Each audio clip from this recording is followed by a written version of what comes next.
Welcome back to another Make Fear Stranger podcast. I'm here with my good friend, Ike Wynter. Ike, thanks for being here. Thanks for having me. Yeah, dude, so awesome. We've known each other a long time, kind of. We get 10 years? No. 9. Oh, okay. We actually had this conversation today. It was 2017 when we met It was 17. It was, Warped July. Tour. July of 17 at Warped Tour. Randomly. Dude, crazy. I was selling boards with Ivy at Warped Tour, and Ike came along to the booth, and we just started chatting and kind of just hung out all day. It could have been a blip in the moment, too, because I remember walking by the booth and asking, like, you're selling longboards at Warped Tour? And you're like, yeah. I'm like, oh, that's cool. And I remember we had like a 2-minute interaction probably. And then I walked away and I was going to go watch shows. But then I remember looking at the schedule. I'm like, there's no really bands I want to see in the next hour or two. I'm like, I'm going to go back to that tent and keep talking to those 2 dudes because it was you and Eric. Yeah. And just because it seemed interesting and engaging and like a different conversation that you normally have with people. Totally. And like inviting. So then I came back and we talked for like 45 minutes or an hour. And then I bought a board and the friendship continued. The rest is history. Yeah. 2 weeks later, you were up in Minneapolis randomly? No, that was like 6 months later. Was it that long? Yeah. I thought we reconnected before that, though. Oh, wait. Yeah, the 2 months later, I came were up doing for a that job. project that you worked for me. Yep. And then 6 months after that was the Ivy Spring launch. Yes. Okay. So it was, You came up for the spring launch, and all I remember is just how many hot dogs you I ate a lot of hot dogs and I drank a lot of beer. Yeah. Yeah. Which dude, I don't really eat hot dogs anymore and I don't drink beer. So Dude, great. now we're on to liquid death. Yeah. Since then, it's been sailing in the Caribbean, humanitarian trips to Thailand. What was it? What was the other one? We were on a third one? Mexico? No, I did the sailing trip again. Two sailing trips. Yeah. Okay. And just Minneapolis. Yeah, been to Minneapolis a bunch. Milwaukee, and then you came down to Milwaukee for the first time again since Warped Tour. Yeah. I had a gallery night in April of this year. Yeah. Or last year. Yeah. Dude, so I think like I'm trying to remember when the first time I would love to get into kind of the story of just your art blowing up and just what it's done and the amount of lives you've touched is just crazy. And the first time I think I remember, I know you were cutting wood for a while, and for people who are watching, they're probably just like, oh, Ike, I just found him, he just blew up out of nowhere, but you've been doing it for a while. 10 years now. Yeah. Yeah. So this is 10 years of doing it. And it had like a whole theme of mountains and landscapes, honestly, up until I think the first Ivy sailing trip or the second one. Okay, that's the first time I really remember going like, oh, I remember on the sailing trip in 2018, you were sketching a sailboat. New ideas. And you were going, I want to make this out of wood when we get home. Yeah. And then you did. You made like 4 or 5 probably? I made like 8 of the little ones actually, which most of the people from that trip then bought it. Yeah. Danny and Daniel and I have one. Yeah, you have one. Yeah. You have the big one too. Yeah. Yeah, so that was like a blip of starting to deter away from making mountain art, which was like what I made forever. And then, and actually, so I was in like a junk removal company in space, a family-owned thing for a long time. Yep. And then when I was debating, I kept making art. I kept seeing the traction on social media. COVID hit, so I had a lot more time to make art and dive into like new concepts and new ideas outside of like my traditional stuff I made for years. And then I remember the phone call. I was standing outside of my house in Milwaukee on like August 20th of 2020. And I called you and I was like, I don't know what prompted me to make this phone call, but I said like, hey, I need a big life change coming up and I need it to sound like normal. And I need to be reassured in my head. Like I want to leave my family business that I've built for 5-6 years. Yeah, I remember. Multi-million-dollar company, but I think I want to like really dive into cutting wood and also maybe move to Minneapolis. Yeah, so cool.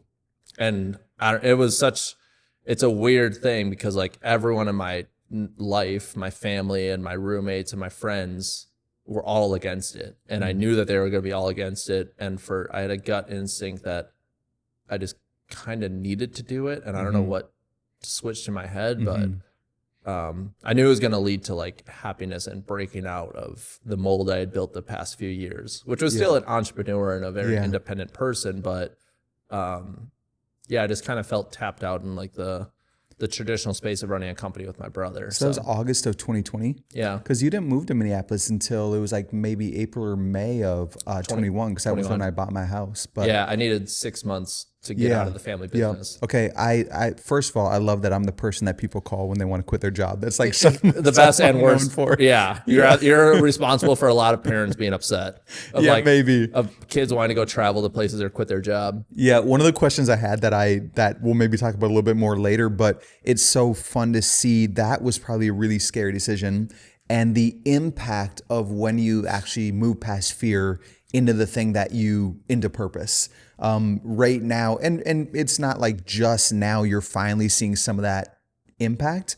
It's been happening for a while, but it's cool to look back now and go, the impact of moving past fear is you making art for the NFL, making art for Mike Tyson, making art for all these companies. Ike is actually in town right now, creating art for Ellsworth, which is a company I'm contracting with right now. So it's been cool to just see that all evolve and happen.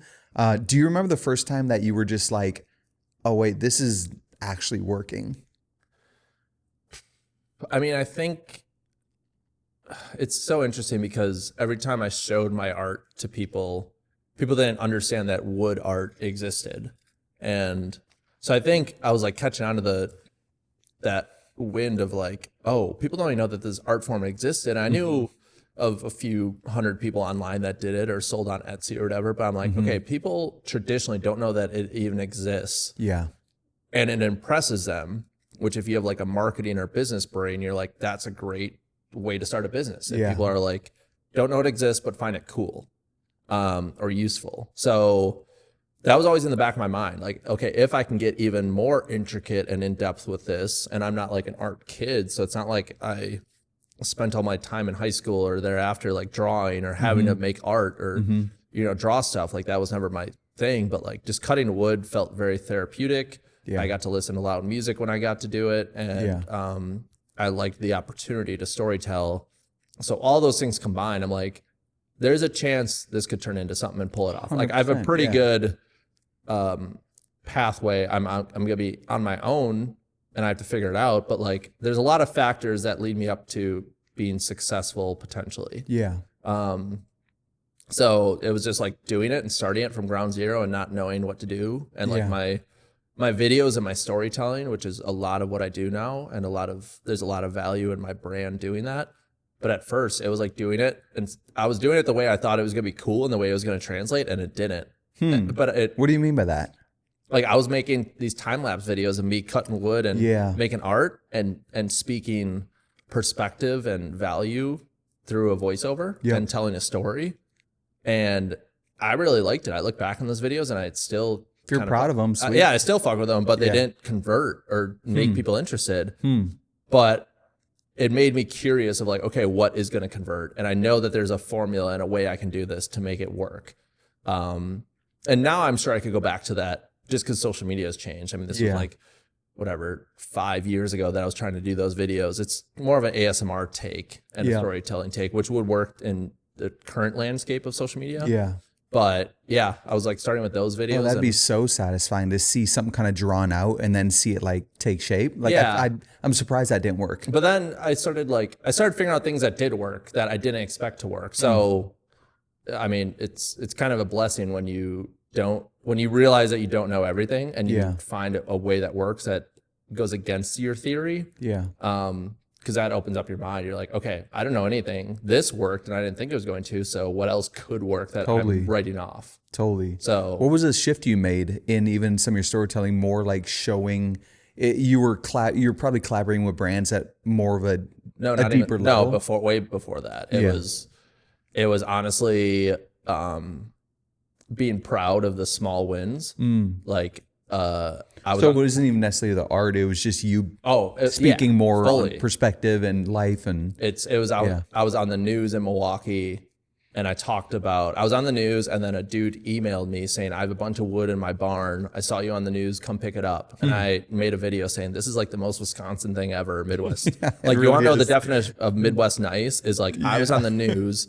a dude called the news station to try to get in touch with me and That's crazy. Spent days trying to get in touch with me to give me free wood. It's cool. And I story told that. I didn't even show what I made out of the wood. I still have the wood in my shop 5 years later now, some of it. And I story told that on social media. And I story told the late nights of pulling nails, not even making art, but just like, hey, I get to make beautiful art, but most of my time is spent pulling nails on these boards. So like when you invest in an artist or invest in this type of stuff, these are the hours that we're accounting you don't for. see. So I started telling those stories, and other artists relate to that. Other entrepreneurs relate to that. And, you know, every story just like peeled the curtain back a little bit more. Like the art is like the fancy stuff you get to show off at the end, but people love relatable content. 100%. So and I got to see that when you came up. We the piece of art that Ike made for Ellsworth, you made it for Ellsworth. We basically got the wood from some of the farms that are patrons of Ellsworth, and so that I got to see in your element, just like diving into barns and like finding scrap wood. And more so talking to people that have been on these properties and working hard for 115 years through their family lineage, and scouring for wood. And the beauty of it again is like most people are like, I have wood on the property, but how are you gonna make art out of it? Or why do you want this random board that's been sitting around for 80 years? And then now showing them the art, they're like, oh, now I get it. I will say that it's like a culmination of not just your ability to be super detailed with the wood, but it's actually when we were looking for wood on the farms, you were so genuinely interested in talking to the farmers about how long they've been farming, how long they've been with Ellsworth, where the wood came from, stuff like that. And so have you always had that curiosity? Is that something that came later? Or do you feel like what you're doing now is a culmination of like everything you love? Yeah, I feel like that's always been an important factor. I want to dive into people's stories of how they got to where they are. And we both come from touring bands and music, and you meet a ton of characters on the road. And when you're playing music on the road, you're only playing on stage for 30 minutes a night. You have 23 hours of the day to fill with stuff. And I was kind of always the like kid, especially when we were like loading the trailer outside of a venue. Homeless people would always come up. People from the venue would always, security guards, you just like strike up conversations and get to know people. And then when I was in junk removal with my family, and this is kind of why I got out of it, is at the start, I got to meet every single customer. 6 customers a day, 5 days a week. That's 30 people. You're learning their life story every single week. Times 5 years. It's cool. Especially with junk removal, people are going through divorce or death or big life significant changes. So I got to connect with people and hear their story of, oh yeah, it was my dad's house and he passed away, and this is the piano I grew up on, and he built this in the basement. And every day was like walking into something you've never seen before. So again, all those relationships and all those conversations. And then when the company grew to a certain size, I was more managing our employees, not interacting with customers. So I lost that like spark of connecting with people.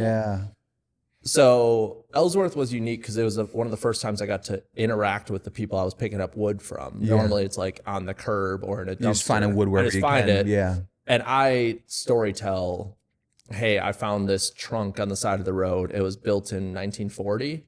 Who knows where this trunk, what life cycle it had here in Milwaukee or wherever it was from. And now I get to turn it into a piece of art instead of it going to the landfill. So I kind of like, I never really thought about it that way, but I kind of get to create my own backstory if I don't know. If you don't know it, you get to kind of like you kind of get to imagine where that piece of wood might have come from. Fully. But then the pieces that you do know where they come from, like the Notre Dame piece, that was from the floor of a basketball court. Got to make this insane piece of art. Like, that's really cool. You said your parents were like, and your family was pretty against you leaving the company business to start making art. How do they feel now? My mom, in her own words, kind of apologized 18 months later.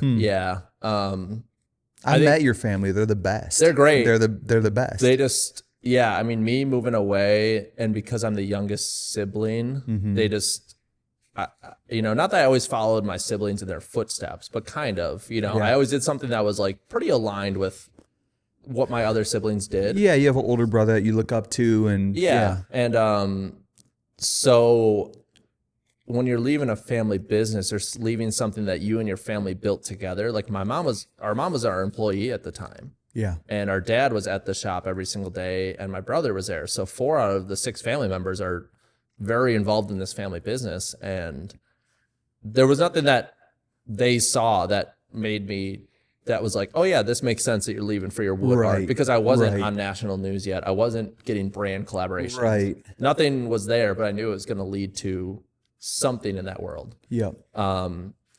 How quick it was going to happen and what it was going to turn into, I had no idea. I never expected to be on nightly news with NBC and work with the NFL, but like I knew that there was a chance, and I knew I lost my connection and my passion in junk removal. And I knew if I kept going down that road, it was just going to be a big company, and I was going to retire someday and buy a lake house and write that off as my life. And I was like, I'm 28. There's a lot more adventuring. There's a lot more. Yeah. When in terms of you're saying I didn't have brand collaboration, but I knew that was out there. When you were building your brand, how much did you focus on just creating art that you were super fucking proud of, and how much did you focus on trying to get brand deals?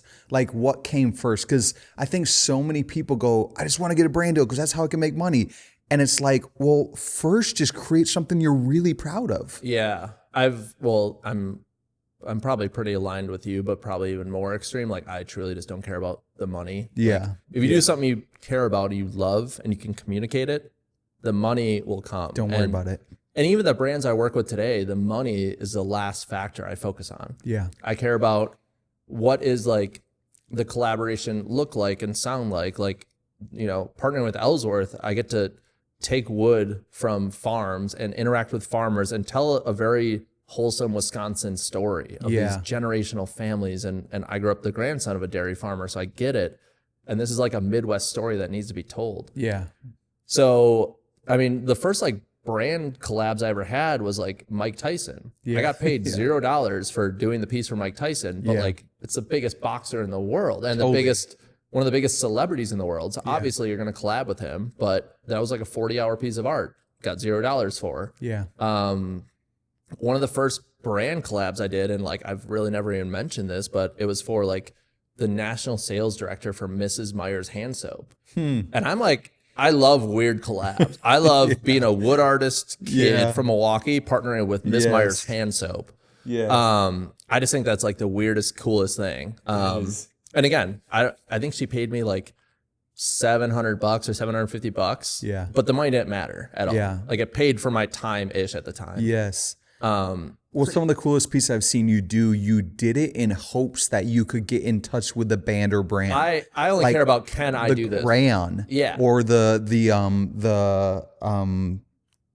dude that does a voiceover for SpongeBob. The voice of SpongeBob. Like that. Like I just want to the say, Killers. can a kid who doesn't know much about art or wasn't brought up in a traditional art sense, can he make something out of wood that's thrown in a dumpster and tossed away by society and turn it into something where you can get the attention of our childhood idols? Turns out he can. He can, multiple times. Crayola responded and loved the piece. Tom Kenny, the voice of SpongeBob, that video series got 40 million views. Yeah. And Tom Kenny loved the piece of art. He signed it. The All-American Rejects, I got them a piece. Yeah, that was sweet. The Killers, which was like, that's still a mind-blowing one from last summer. I got to personally hand the Killers a piece of art. Yeah. And meet them, and it's just wild. Yeah. I think it's so hard for people to take action when there's no guaranteed outcome. And in this scenario, it's not just taking action, it's like taking action of like not even just the art, but like finding the right wood and designing it and figuring it out. And then everything is hinged on the storytelling. Yeah. And then no promise of ever being able to hand it to them. Like that is such a G move to be able to do, because again, I'm that way. Like sometimes it's so hard to take action if there's no promise of a reward at the end of that journey. Yeah. And so the dude, props to you. Cause that's like, and I've seen your pieces up close and they're so detailed and take so long. And I've worked with wood. So I'm just going, how are you getting these cuts without breaking the piece of wood? And I think most people's question is like, I think most people who have found success in their passion, they always did something out of sheer blindness Yeah. and curiosity. There was no guarantee. Was zero guarantee. And the Killers one especially was like the most blind I've ever been. Yeah. I said, the Killers are coming to town in a month. It ended up being 140 hours I spent on a piece of art. They were coming in on a Friday, and I just used my marketing brain and tried to plan it as good as I can. And I released the video on a Monday night saying, I made this for the Killers. They're coming to town Friday night in Milwaukee.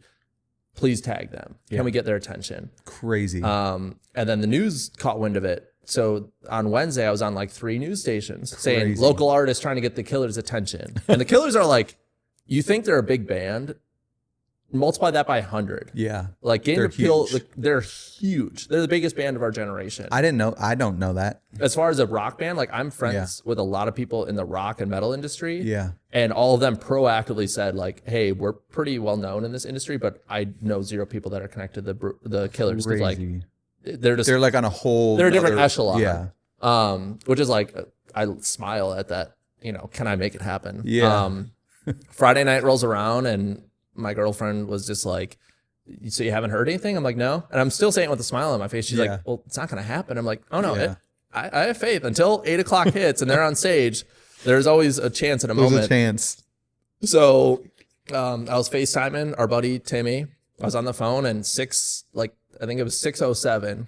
I'm FaceTiming our buddy and I get an email and all it says is, I'm the Killers manager. Please text me. Let's go. That's it. And I was like, if this is a prank, this is the worst prank that somebody's ever pulled on me. That would have been so brutal. There was no name, nothing. So I just texted the number and I was like, hey, this is Ike. I'm at the music festival with the piece of art.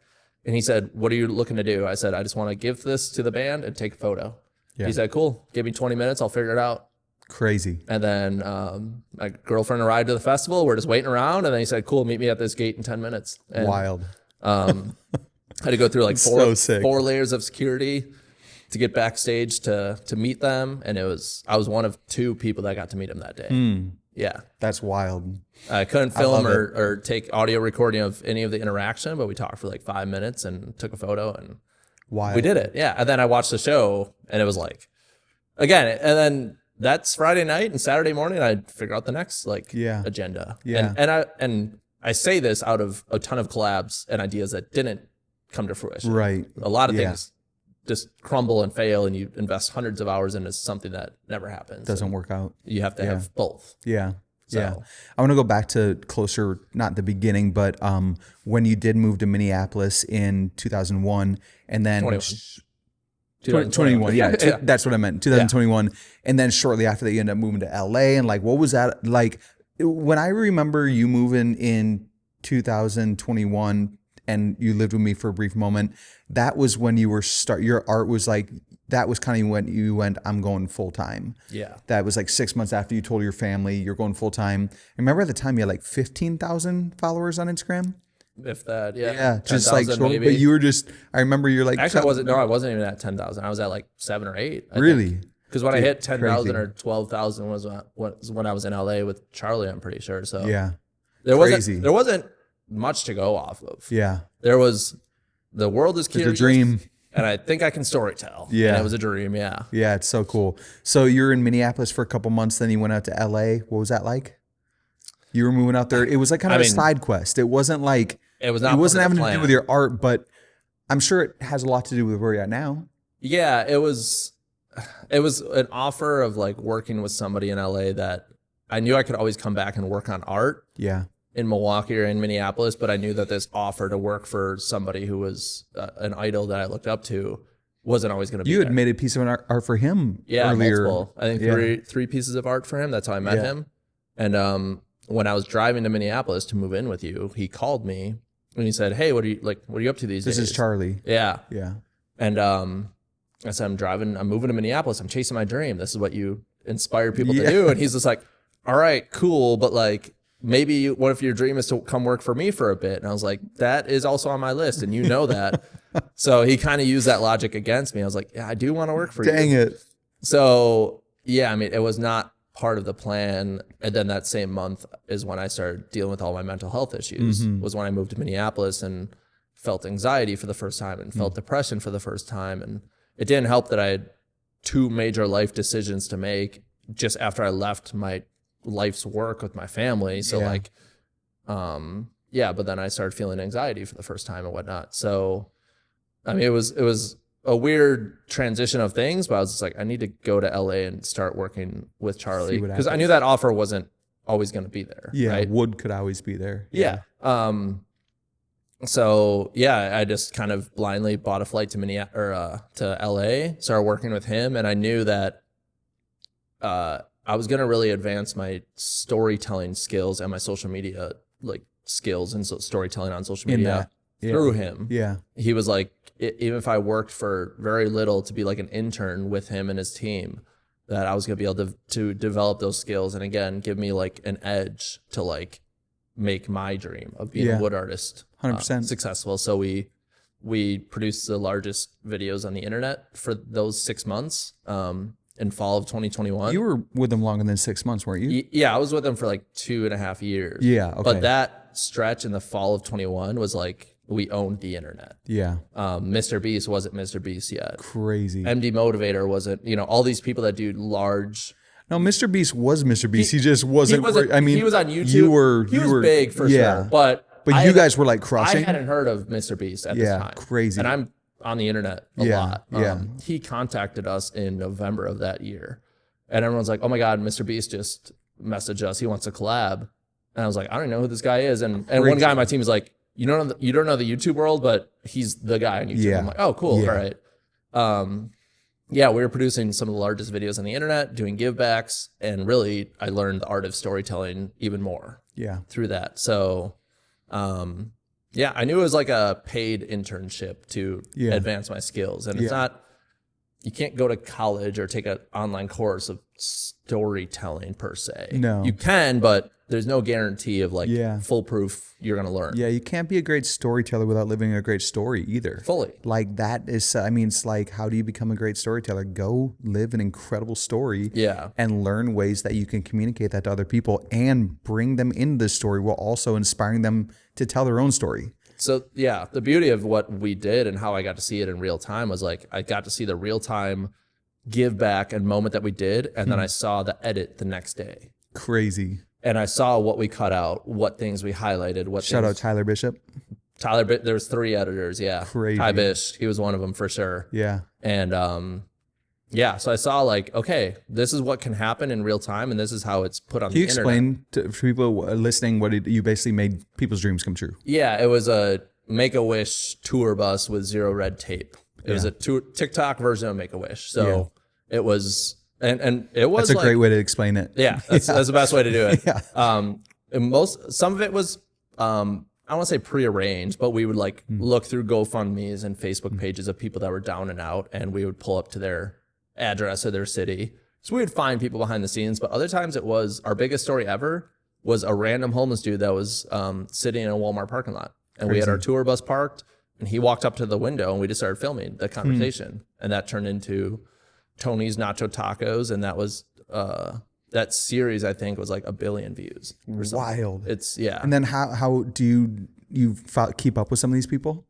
I mean, I talked to Lila, who was our second biggest story. I talked to her 2 days ago. Is that the bakery? Yeah, the cookie and the cookie girl in St. Louis, and she's a freshman in high school now. Crazy. And this was 4 years ago. Yeah, almost 5. Yeah, 4.5 years ago that we helped her. So she was like 9 years old, 10 years old, and she was a little girl, and now she's like growing into be a woman now, and like it's. Wow. I was just helping her through like life stuff in high school, and I'm gonna be in her life hopefully forever. Like I want to be a big brother to her. Yeah. I mean, a lot of these people that we helped, Vincent wanted to be a wrestler down in Orlando. I still keep in touch with his mom and that whole family. Cool.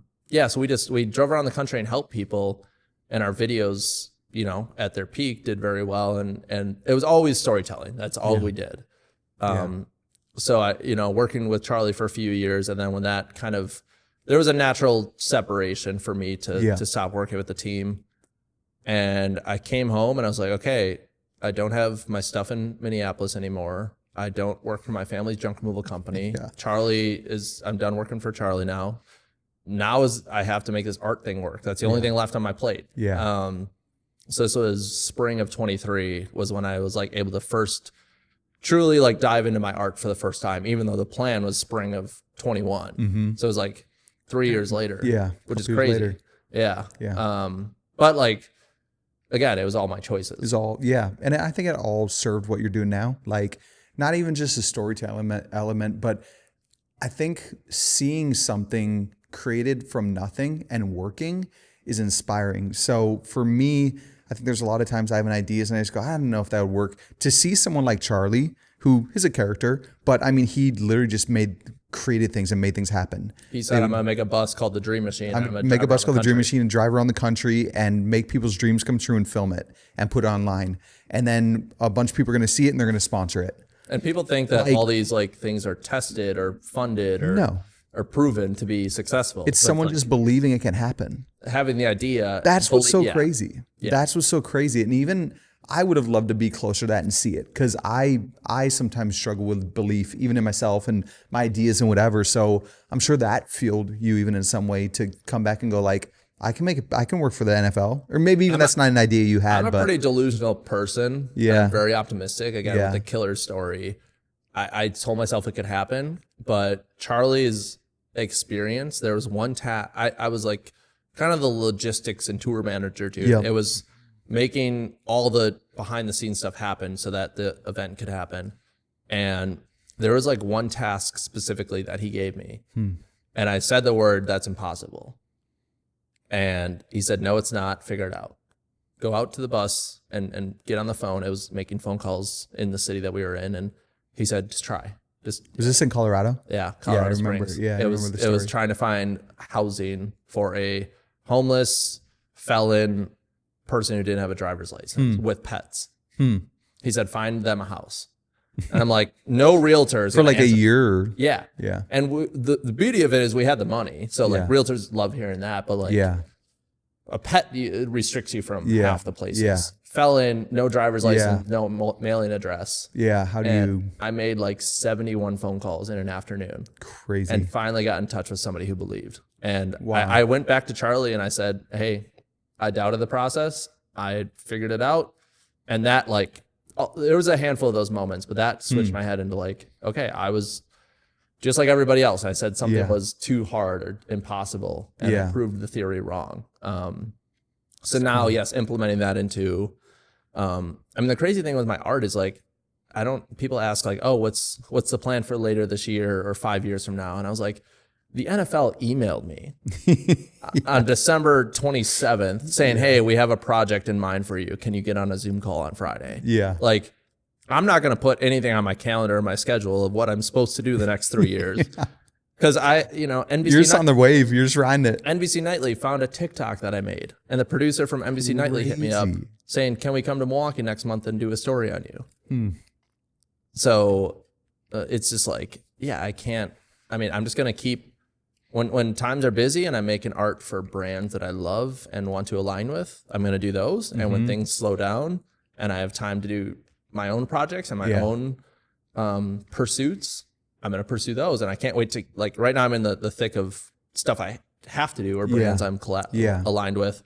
But like, hopefully a month from now, I can like finish a project that has been on my mind for so long. Cool. And this whole summer, I want to spend like 3 months on back to what got me here with the stuff that I'm not getting paid for. I'm just blindly and delusionally just like making art that I want to make and seeing where it goes. Cause I think it'll spark the next wave of like stuff. I think when we're operating purely from our passions is when we're most attractive.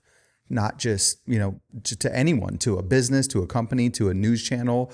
When you're just fully pursuing passion is when people just go like, that guy's, there's a spark there. There's something in him that like needs to be put out there, needs to be shown to others. It's kind of like when you see somebody determined to like finish a race or do something, you know that you could put a brick wall in front of them. They're going through it. They're running through it. And that was interesting with like being on tour with Charlie too, was we had celebrities and all this national attention trying to distract us from helping a homeless person in front of us. And we only kept our focus on the homeless person.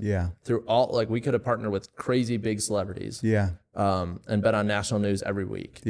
But Charlie kept taken away. Charlie kept the focus and the vision for what we were doing on helping that person. Cool. So, I've gone through the gambit of like being on national news and working with the NFL. Then you have 40 companies hit you up, and how do you say no to like all these dream collabs that are at your doorstep? Yeah. But, and not to say I should have said no to everything, but like you have to, it's an everyday course correction. Yeah. What is that balance like? Because you obviously are a person with vision, but in the day-to-day is where you probably find the most joy, the most, freedom, the most fulfillment. How do you keep that balance? I think we're gonna have a podcast a year from now and talk about that, because I have zero. We'll see. I have 0% of it figured out right now. Yeah. I know. Yeah. I'm overwhelmed with it and frustrated with. But you are good at it. Like, I've seen that. I can say that confidently. You are good at it, because I mean, I remember when I visited your studio in like April, and you were talking about the NFL draft and all these things going on, and you're like, yeah, I'm just taking a day at a time, figuring it out, and like it seems like you've found a way to stay present and in the moments. You're not like constantly on your phone. Like, I think that's something. It's an easy way to tell someone's like, okay, you're very present. Oh, yeah, I enjoy the day to day, because it's, at the end of the day, I'm sticking to what I got into this for. Yeah, cutting wood and listening to music. Yeah, and the other cool thing is you're at your family shop still. Yeah, I'm still at the Jungle Level Company. Yeah, your studio. I got invited back in.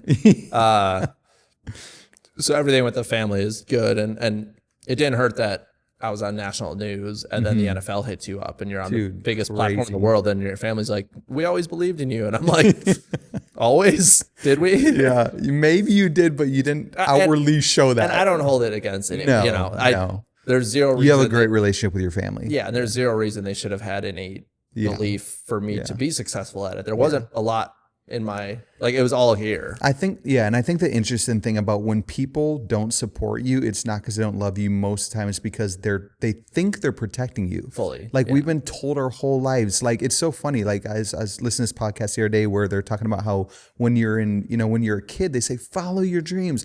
The second you turn 18, it's like, be realistic.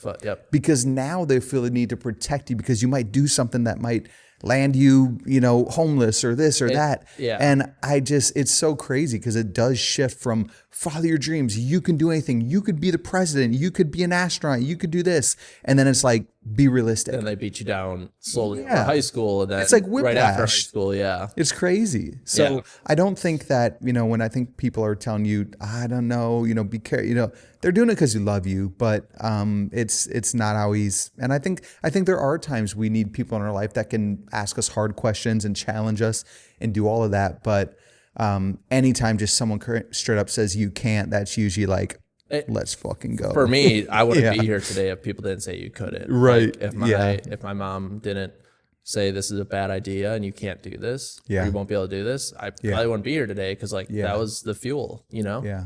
I said I wasn't a rebel in high school. I didn't drink or smoke or do much or lash out as a teenager. But oddly enough, at 28 years old, my mom said, don't do this, don't. And I was in my garage. I'm like, I'm gonna prove her wrong. I'm gonna move to Minneapolis. But also too, like, they didn't meet, at the end of the day, if you surround yourself with good people, good things are bound to happen. Right. And really the reason for moving up to Minneapolis was because I was like, they haven't met Steve yet. They haven't met all these people I went on these trips with. Yeah. Because really those sailing trips in Thailand and all that stuff, going to Thailand is what changed me. I was like, all these cool people that want to go to the other side of the world and do good, make an impact and speak highly and positively every day, and are motivated to pursue businesses or move somewhere. Like, there's this core group of people, and a handful of them are in Minneapolis. Like, I got to surround myself with that day to day. Yeah. So moving up here was to distance myself from my family a little bit and be inspired by that energy every day. Yeah. I remember having a conversation with you one time. You were like, I was like, who, we always talk about, like, I think you and I try to be around people that we talk about ideas, not people, and whatever, and we were having a conversation like that one time, and you're like, man, I go, who's in your life that you kind of like have a conversation like this? And you're like, I don't. No one. Yeah. You're like, that's why I'm so attracted to Ivy. Yeah. Is because every single person I met from that first Ivy spring launch party, did Yam House play that? Yep. So Yam that was House. when you met Yam House, who you've been super close with. Yeah. K-Hop K-Hop. designed the t-shirt for that night. Yeah. Zach Windall was there. Zach, crazy. I didn't know who to talk to in the room, and you paired me and Zach up, and you said, hey, you two should talk. And I started talking to that man. I said, there's no way you are this interested and nice to someone. I was like, you're putting on a front right now. No, he's incredible. And he's so attentive, and it's just incredible. It's so cool. And then the only other time I like felt that or discovered that was with Timmy and Tyler and the Dream Machine crew. Yeah. Was what I was like, these people are high on life. They're inspiring. Yeah. So the decision to move from Minneapolis to LA and be with Timmy and Tyler, I just felt like they were long lost brothers. And they are. We spent 3 years pretty much hand in hand in LA figuring out some crazy solutions to problems. And so it's like all the good energy people and healthy conversations have mainly come from this city and the people in it. And it's so now cool. Now that I left Milwaukee for a few years and came back, I also find that now in Milwaukee too. Yeah, I've noticed that. Yeah, it feels like, and I mean, honestly, I think those types of people are always there. It's like, are they in your orbit? And probably putting the content that you've put out, just being not just being wood making and storytelling, but just being focused on very positive and a meaningful message has attracted those people. And That's awesome. And usually when you stay in the city or the environment that you grew up in, your high school, it's hard to break away from the norm and your friends and all that. Yeah. So whatever, lottery ticket you get drawn in life with the people you grow up with, that's, unless you leave that environment, that's your environment. Yeah. And that's what And I knew that the friends close to me in Milwaukee, that they were down to just go to college and get a corporate job and just settle down. And I was like, we're in our 20s. What are we talking about settling down? So there's nothing wrong with it. It just wasn't aligned with like how I saw my life going and my curiosity for life. So when I first discovered that energy at Warped Tour, talking to you and Eric, and then through the Dreamer crew out in LA, I was like, oh, these are all people that like I aspire to think like or want to surround myself with. So even though I'm separated by distance from all these people right now, like I have that mindset so ingrained in me now in Milwaukee. And since I left for a few years, now I'm able to build new relationships and new community in Milwaukee. Yeah. Because when you leave, then you come back. It's like a reset. Yeah, it's a reset. So but something as crazy as you say, these are people I aspire to think like, but dude, you carry that gift and that desire to inject purpose and passion in your life better than anyone I know. So it's like, you maybe say like, oh, I met Steve and Eric and I met the Dreamer crew, but dude, we're all looking to you going, how the hell? I just took a little bit of energy from all of y'all and just like combined it into, cool. But it's kind of like the debate of like, is LeBron better than Michael Jordan? You can't really say that because LeBron got all of his skills and he watched Jordan growing up. Yeah, right. He got to LeBron wouldn't be LeBron without Jordan. Yeah, and whatever your argument is, like I could say the same for you and all the people here in Minneapolis and Timmy and Charlie and all that. Is just like I can't be the wood artist I am today without all that energy from you guys. So yeah. That's cool. I think that's a common thread in all sports. It's like, the greats show the next generation what's possible. Fully. And that's what's so cool about not just sports, but everything we get to do. Like you mentioned being a delusional optimist, and that's in your profile. Always. And I think people would maybe go like, what? Like if you had to describe yourself to someone, introduce yourself to someone in like one sentence, what would that be? Because you're like this good old boy, Wisconsin, grew up doing junk removal and other stuff. You were in a band for a while. That's another common thread we have. Yeah. You're making wood art, and you've not just like sitting in a garage making wood art. You've partnered with some of the biggest brands in America. How do you? I mean, I think the simplicity of it is it's like I'd have to Google how many days I've been alive, but I'm just like I'm big on researching how many days since January 20th, 1993. That's my birthday, and I'm probably at 12,240-ish now. I'm somewhere in there. I just focus on that every day. Yeah. Like You actually learn this from sports athletes and stuff. I've seen Tom Brady speak about this and other people. There's like, and Kobe in the finals. Hey, Kobe just won game 3. How are you feeling right now? He said, job's not finished. Did we win yet? Job's not finished. Like, you know, keep he's going. like, we have to keep going. So like, I've that's why I've kind of struggled with the past year of just like, I'm grateful I did the NFL draft. It's incredible. I got to partner with them and be on national news, but like, I don't like to focus on that or give it any time or attention to that. It's great and very humbling that I got to do all that, but I'm focused on what is the next thing and the new thing. And even now, just talking about the delusional spirit about pursuing the killer's piece, I just reminded myself like, oh, when I go home tonight, I need that spark again. I need to like because I have a list of 5 people I'm building art for in my life. Not that I want to, but I'm building art for them. And I have 0 out of 5 done right now. And every day I just accept that I'll get to do that someday, but I'm not actively pursuing it. Yeah. And it's more so the chase. It's not, when I get there, I'll actually be kind of unhappy. I'll be happy, but unhappy because you get to achieve the goal. Right.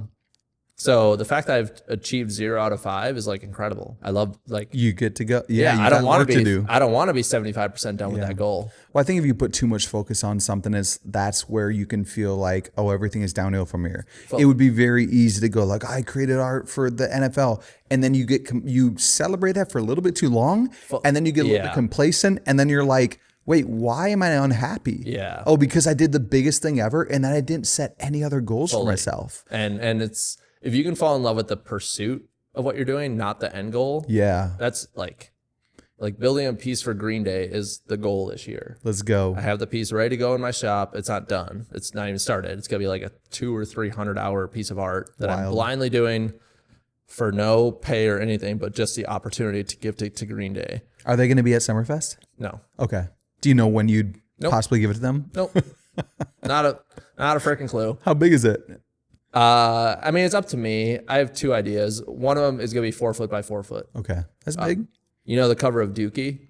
No. Okay. I don't know that. I don't know their, I'm really bad at discography. Okay. Yeah. But I would know songs, but I'm not good at discography. The cover is very detailed. Okay. Like it should not be the album I'm pursuing to recreate out of wood. That's why you should do it. But I'm doing it. That's why you should do it. It's the top 3 most important albums of the 90s and our generation or our upbringing.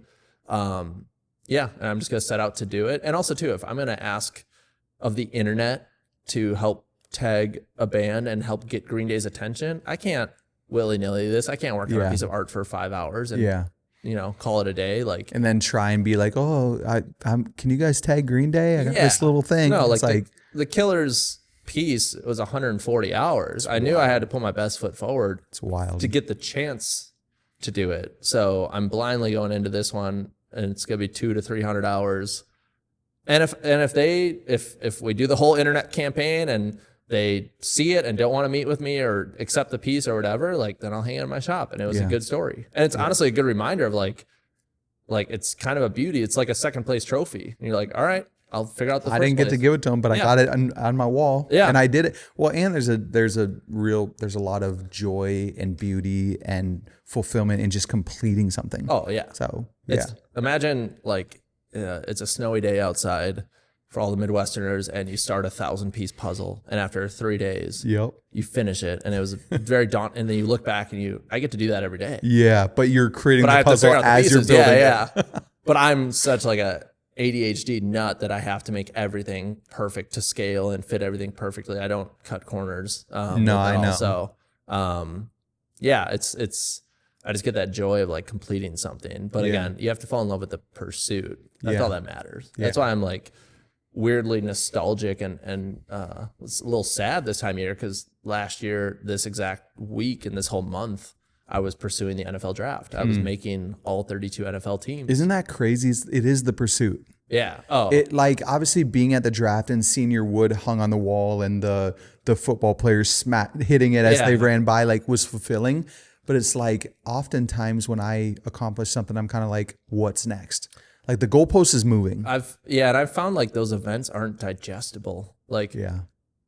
Your brain can't even really 2 weeks after the draft, I was like, my artwork was in the hallway. And the player when it started slapping it, it didn't feel like my art. Yeah. I was losing my mind, and I told myself, this is important and you're losing your mind right now. But I didn't know why. But building it for 3 months straight in my shop, I got to wake up every day and say, I have to go build the Seattle Seahawks logo today, or the 49ers logo, and like every day. Find all the right wood pieces to match the colors. And so for 3 months, don't focus on anything but building your favorite childhood logos ever. Is nuts. Yeah. And you got to see it right before it got shipped out, which is, I did.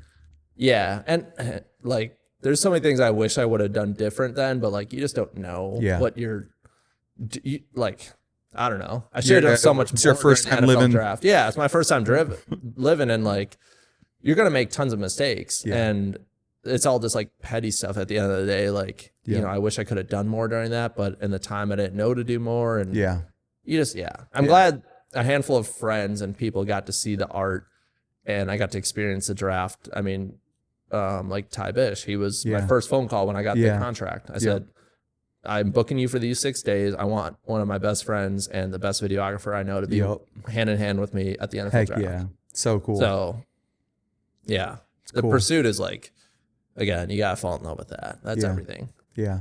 The impact of you leaving your family business, moving to Minneapolis, going to LA, going back to Milwaukee, the impact of that and the outcome has been creating art for the NFL, all these different things, bands that you care about and stuff.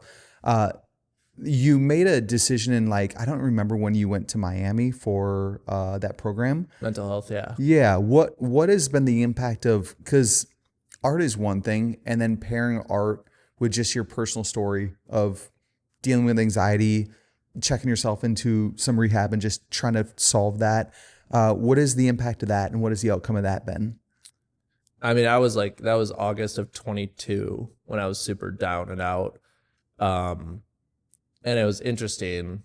I knew that I was in such a bad place that if I was to make it past all that and out of that, that it was going to be a very good and inspiring story to tell. So as you know, most humans, I don't think would document that in real time. You'd probably disappear from social media and go take care of yourself, and just your family was going to know what is going on. And when you felt healed and come back from it, then you can like talk about it to the world. Yeah.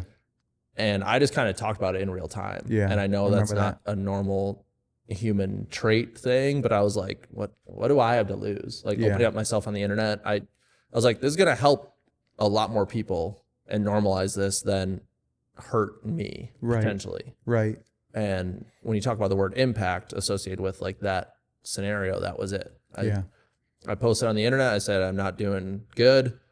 I need to leave my wood art business behind. I don't know if I'll ever return. And it was true. I turned off my studio lights and locked the door and didn't know if I was ever going to be comfortable to come back there. And it was a full 12 months before I could come back there. And admitted myself to a mental health clinic in September of 22. And then, you know, I had the luxury, again, for somebody who doesn't care about money or anything, like I just gave myself 3 or 4 months to like not put any pressure on myself, to not make big life decisions, just like heal and just like recover. And it was truly feeling depression for the first time and anxiety and all that. What sparked that? Or what? Do you have any idea? Not like clinically diagnosed, but like all the math adds up to long COVID. Yeah. You know, I got COVID, all the symptoms in December of 2020. It was a month after our sailing trip in November of 2020. December, between Christmas and New Year's, I had COVID bad, and I was like down and out. And then the week that I moved up to Minneapolis to live with you was 90 days to the day of when I had COVID. Okay. And that's like the science behind long COVID on Google. Interesting. And it's very debilitating in like the brain fog, and it's not like not the COVID aspects of the physical part of it, like where your body aches and shakes and fever and all that. It's not that by any means. It's literally just like the brain fog and the disorientation and not able to use a ton of your vocabulary. Yeah. just like a lot of white noise and brain fog in your head. Yeah. So it was 90 days to the day, and pair that with like all the big decisions I had to make. Making a bunch of life decisions. Yeah, at that point in my your life. Family and what triggered it in August of 22 is like, I knew something was wrong with my brain and the way I was thinking, and I was over emotional about all these decisions, and didn't know how to make a decision, which was new for me in the first time in my life. But August of 2022, I went through a simple breakup of a situationship, not even a full-on relationship, but just like stopped seeing somebody that I was seeing, and I was just like, I couldn't exist. It was cooked. Yeah, and every hour of every day it just sucked. So that's when I was just like, okay, I need to make a post, say I'm gonna go get help, and document this on social media. And again, I said, if I come back from this and become an artist or do this, or even just live the next year, it's going to be inspiring to people. Yeah. And, it's kind of like breaking a leg or an injury, career-ending injury in sports, and you come back. Yeah. That's the stories we live for, right? Yeah. So I just use it as that. And it's cool. I think we could do a better job of telling ourselves more stories, even if it's something like that. Like, I want to make it through this, not because what's on the other side is rewarding, but because I know it's going to be a great story. Yeah. Like, and good on you for walking away, It might sound like selfish or, I don't know, like, I wasn't in it for the wrong reasons. I was trying to save my life, but like, I knew that if I was going to go through the willpower of trying to get through it and figure it out and learn and heal, that I was going to bring the internet along with me and all their opinions and open-mindedness to what I was doing. So, and now, like, when I was on nightly news, that was part of our segment. I got to talk about that on national news. Yeah. And every platform I've had since then, the NFL draft, I talked in front of 100 news outlets, cameras all around me in front of the NFL draft stage.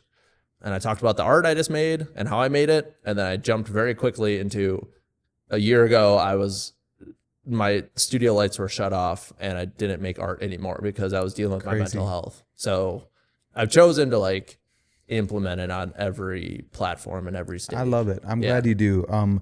It's funny when we see vulnerability in other people, it looks like strength, but when we see it in ourselves, it feels like weakness sometimes. And so to be vulnerable always is scary.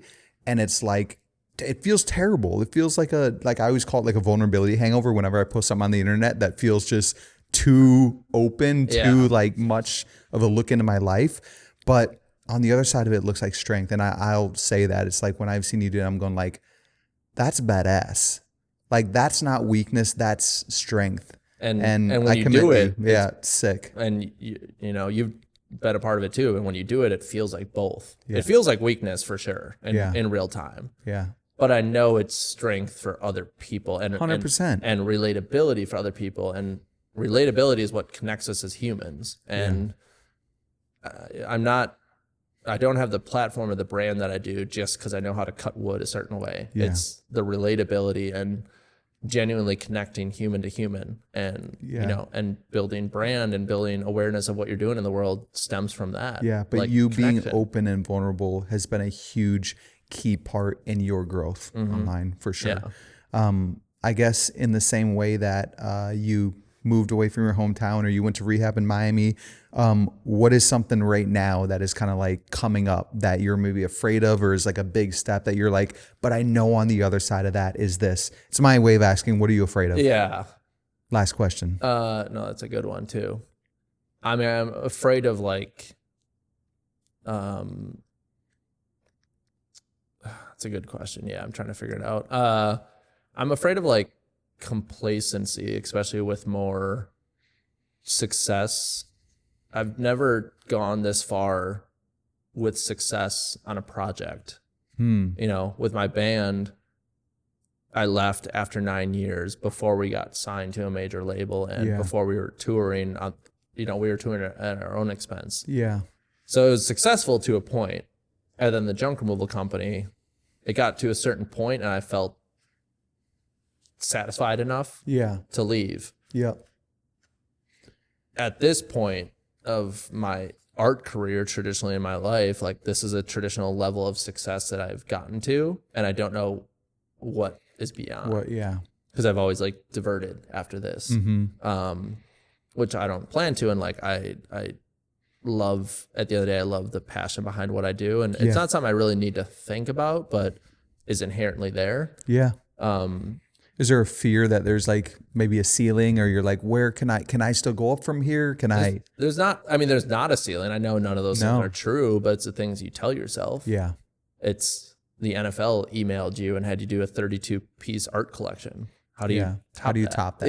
And how do you top that feeling? Like, how do you top your motivation?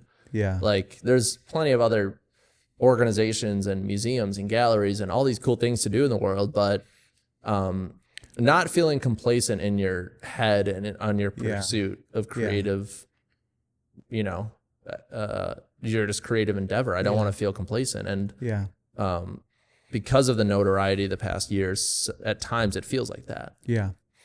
Something I've seen you do and could see you do more is using the platform to, I don't know, even like with Ivy, it's like we're taking these trips. It's like, how do you beat that? Oh, you add a give back element to some of the trips. So it's not just going and hanging on a boat for a week. It's actually going to Thailand, doing a week of humanitarian work and then a week of adventure. It's like adding in this outward thing. So it's still a thing that you love and is purpose and serves you, but then turning it around and going like, and you do this already naturally.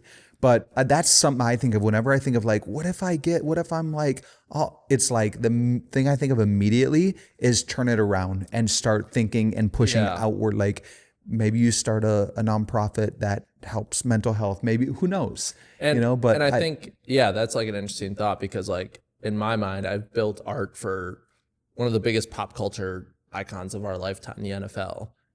And that's not really, there's other people to build art for, definitely. But if I think of like, oh yeah, I've done some give back and I really love doing give back stuff, but I've only given back to just individual people right now. What if I gave back to the largest nonprofits in the country?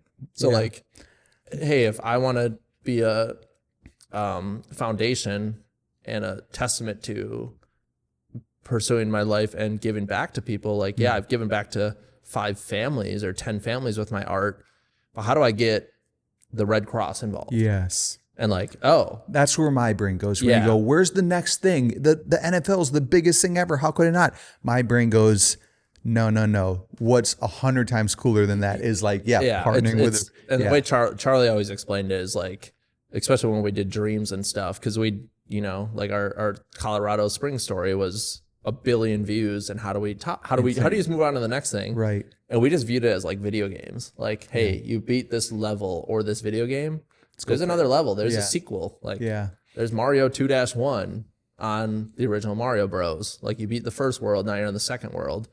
So in a sense, like, the NFL might have been Super Mario Bros. 1, and then they came out with Super Mario Bros. 2.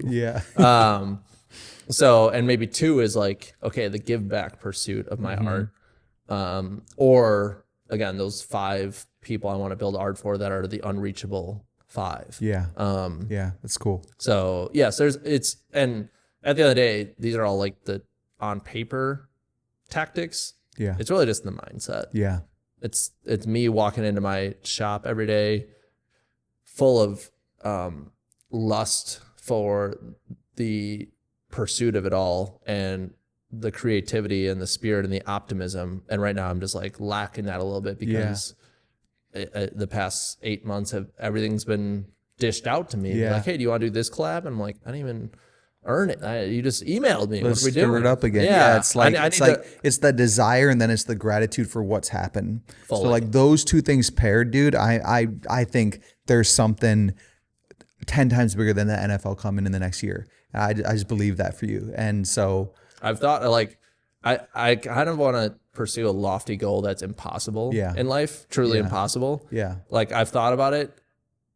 In one world, I've thought about this as a goal or pursuit. I want to get the Crayola box that I made in the Smithsonian Museum. Yes, dude, that'd be so wild. Nuts. But it would keep me freaking motivated every single day I woke up. And I think you need You that need reach that. for the stars. Yeah, Gary goal. V, and that's also a story. Like Gary V has this thing where he's going to buy the New York Jets. Fully. And he doesn't. it's just his story. And I don't even follow Gary V He because he's doesn't. just too much sometimes. But But once in a while, I just go to his page and I'm like, just to see if he has yet. And I'm like, I think this freaking guy is going to buy the New York Jets. And he doesn't want to. He wants the pursuit. He wants the pursuit. He's talked about that. I fully support that. It's like it's also a story bit. Yeah. It's a piece that people want to follow on. Goes, is this freaking guy actually going to do that? And it makes the mundane day to day. Yeah, makes it fun. So much more of a pursuit and creatively just like energetic. Like it gives you such a lofty goal that seems impossible. Yeah, it's awesome. So I've thought about like the Smithsonian thing. I was just like, cool. What? So fun. Yeah, fun. Like I don't know. Cool, dude. I appreciate you so much. You know that I love you, and I'm in your corner every chance I get. I'm just stoked to champion you and celebrate you and help you in whatever way I can. And I hope you know that. I appreciate you being on the podcast. Yeah, I wouldn't be here today if it wasn't for you and the 9-year adventure and friendship we've been on. So awesome. Yeah, I love it. Love you, bro. Love you too, bro. Cool.